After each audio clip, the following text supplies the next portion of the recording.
Hey, what's up guys? Welcome back to our channel. And today, meron tayong i-review na product dito. Ito ang LED light mirror or we can call it as vanity mirror.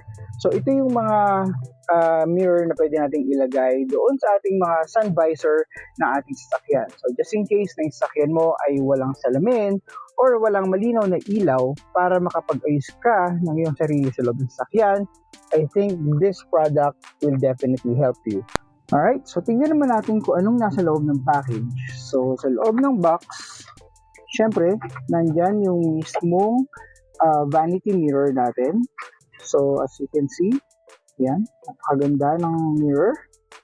And meron siyang LED light. So, touchscreen siya. So, pwede mo siyang check yung iba-ibang klaseng mode. Yan. And of course, rechargeable siya. So, meron siyang Type-C port sa ilalim. And meron din siyang kasamang Type-C port na USB cable for charging. Alright guys, so itong Honda Brio, meron siyang mirror doon sa may sun visor. So as you can see, maliit lang siya. And magkabila yan, so sa driver side and also sa passenger side. Itong passenger side, minodify ko na siya dati. Nilagyan ko siya ng LED rito para magmukha na siyang vanity mirror.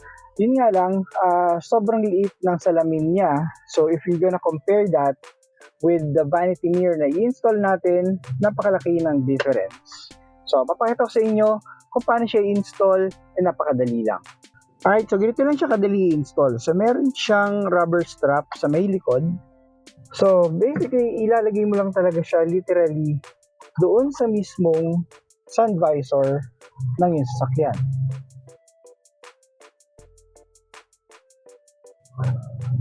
Right, so ayan, i-align nyo lang ng konti according dun sa preference nyo. So ayan, so as you can see, installed na siya. Siyempre, tanggalin lang natin yung salamin. Ayan, ayan na siya. Alright, so napakadali lang niyang i-install. So after natin ma-strap doon sa ating sun visor, pwede na natin siyang gamitin. Pwede ka mamili sa cool, warm, or mix na LED light, depende sa iyong preference. So perfect na perfect siya sa mga lady drivers at sa mga passenger princess natin. So if you're interested sa product na to, ilalagay ko na lang yung link dun sa my comment section below. So again, this is Dan of Carbits. Thank you so much for watching. Follow and like for more videos like this.